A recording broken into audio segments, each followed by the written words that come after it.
आपने कभी नोटिस किया है दो इंसान सेम सिचुएशन में अलग अलग तरह से रिएक्ट क्यों करते हैं?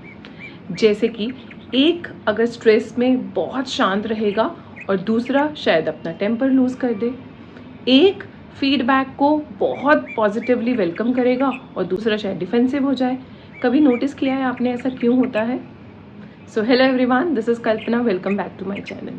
In today's video, we are going to talk about one of the very powerful concept in human psychology, that is iceberg.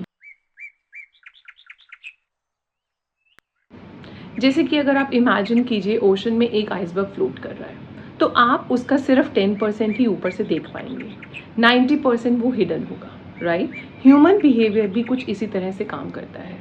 क्या मतलब है इसका? जैसे कि जो आप किसी भी पर्सन का बिहेवियर देख पा रहे हैं, मतलब उसके फेशियल एक्सप्रेशन, उसके जेस्चर्स, उसका हैंड मूवमेंट्स, बॉडी लैंग्वेज, उसके वर्ड्स, उसके decisions, that is only 10%. What made him to do that? That is 90%.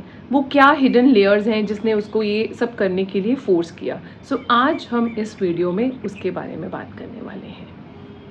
सबसे पहली हिडन लेयर है थॉट्स। हमारे जो थॉट्स हैं वो हमारे बिहेवियर को बहुत ज़्यादा इन्फ्लुएंस करते हैं। मतलब हम किस तरह का सोच रखते हैं उसी से ही हमारा जो बिहेवियर है वो आता है।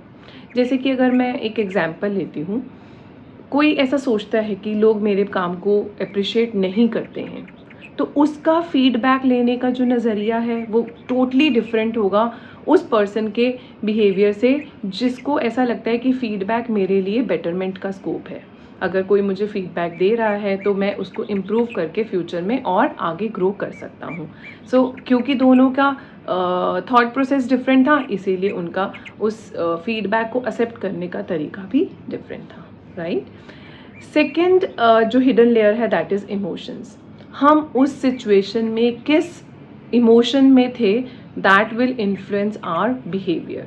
लाइक अगर मैं आज खुश हूँ, बहुत एक्साइटेड हूँ, सब कुछ बहुत अच्छा चल रहा है, तो शायद मैं कोई छोटी छोटी बातें इग्नोर कर दूँगी, मैं उसके ऊपर रिएक्ट नहीं करूँगी।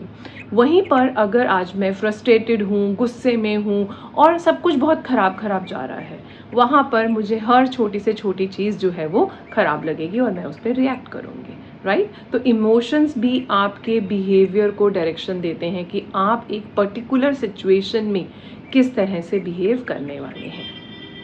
और अब हम बात करेंगे थर्ड लेयर की, that is beliefs and values. So जो अभी हमने पहले हिडन लेयर्स की बात करी ना, वो सिचुएशनल है, चेंजेबल है। मतलब एक पर्टिकुलर सिचुएशन में मैंने आज इस तरह से बिहेव किया, नेक्स्ट टाइम वही सेम सिचुएशन में क्योंकि मेरे इमोशंस डिफरेंट होंगे तो शायद मैं डिफरेंटली बिहेव कर सकती हूँ।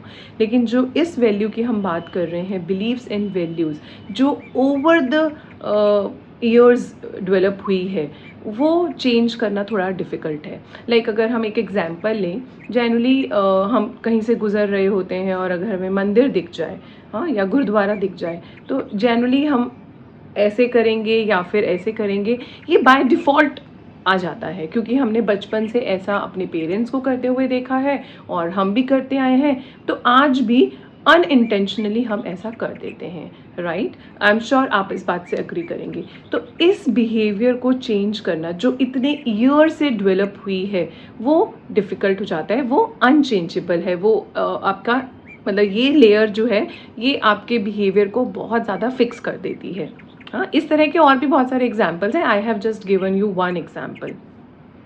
अब जो नेक्स्ट लेयर है दैट इज़ पास्ट एक्सपीरियंस।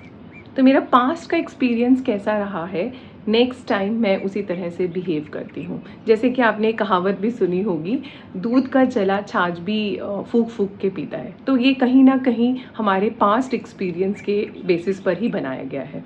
तो एक एग्जांपल लेते हैं। लेट्स सपोज एक पर्सन है जिसने लाइफ में बहुत सारे फेलियर्स देखे हैं। मतलब वो कुछ भी स्टार्ट करता है उसको पहले फेलियर फेस करना पड़ता है।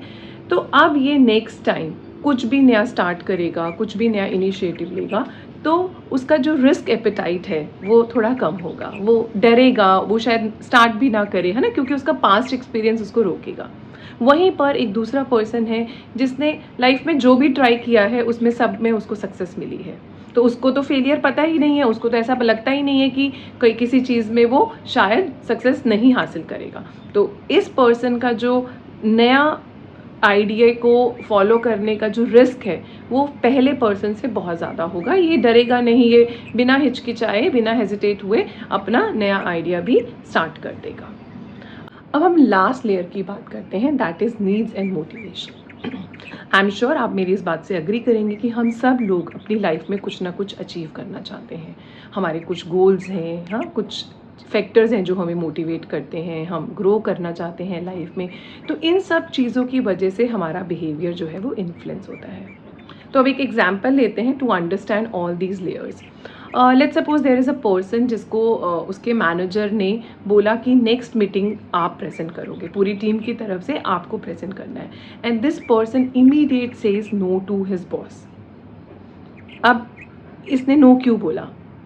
इट कुड बी कि वो पब्लिक स्पीकिंग से डरता है, may be he had a bad experience in his past life, may be उसको ऐसा लग रहा है कि मुझे जज करने के लिए किया जा रहा है, और मे बी ये लैक ऑफ कॉन्फिडेंस भी हो सकता है, राइट? लेकिन हमें नहीं पता है कि उसने ना क्यों बोला है, राइट?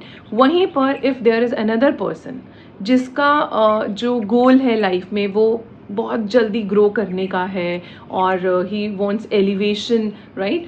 तो वो इस चैलेंज को शायद ईजिली एक्सेप्ट कर लेगा और वो शायद इसको एज एन अपॉर्चुनिटी लेगा कि आज मुझे ये अपॉर्चुनिटी मिली है, I will give my best, और शायद मैं अपने बॉसेस को, अपने टॉप मैनेजमेंट को इन्फ्लुएंस कर पाऊँ और मेरा आगे का करियर का रास्ता खुल जाए, राइट? आई एम श्योर आप अभी तक इस आइसबर्ग मॉडल के रियल पावर को समझ पाए होंगे। तो आप सोच रहे होंगे अब इसको रियल लाइफ में कैसे यूज़ करें, राइट? तो नेक्स्ट टाइम जब आपके सामने कोई पर्सन डिफरेंटली बिहेव करे, रिएक्ट करे या ना बोले, तो आप इमीडिएटली कंक्लूजन पे नहीं जाएंगे, है ना? रादर आप समझने की कोशिश करेंगे, उससे जानने की कोशिश करेंगे कि उसने ऐसा क्यों किया है, और आप उससे कुछ अगर पूछ रहे हैं तो आप उसको एक्टिवली सुनेंगे, अटेंटिवली सुनने की कोशिश करेंगे, समझने की कोशिश करेंगे, एम्पथाइज करेंगे, और आपका जो फोकस है वो रूट कोज पे होना चाहिए, ना कि सिम्टम्स पे, है ना? तो इस तरह से शायद आप उस पर्सन को अच्छे से समझ पाएंगे और उसको जज नहीं करेंगे। आई होप ये आइसबर्ग मॉडल जो मैंने आपके साथ आज शेयर किया है ये आपको इन्फॉर्मेटिव लगा होगा, राइट? और अगर आपको सच में ये इन्फॉर्मेटिव लगा है तो आप प्लीज़ इसको लाइक कर दीजिए, अपने फ्रेंड्स के साथ शेयर कर दीजिए, और अगर अभी तक भी आपने मेरे चैनल को सब्सक्राइब नहीं किया है, क्योंकि अभी बहुत सारे ऐसे लोग हैं जो मेरे चैनल को देख रहे हैं, वीडियोज़ को लाइक भी कर रहे हैं, कमेंट्स भी कर रहे हैं, बट उन्होंने सब्सक्राइब नहीं किया है, तो मेरी आपसे हम्बल रिक्वेस्ट है कि प्लीज़ प्लीज़ प्लीज़ आप इसको सब्सक्राइब भी कर दीजिए। ये मोटिवेशन देता है, और जब तक नेक्स्ट वीडियो नहीं आता है तब तक के लिए बाय बाय, टेक केयर।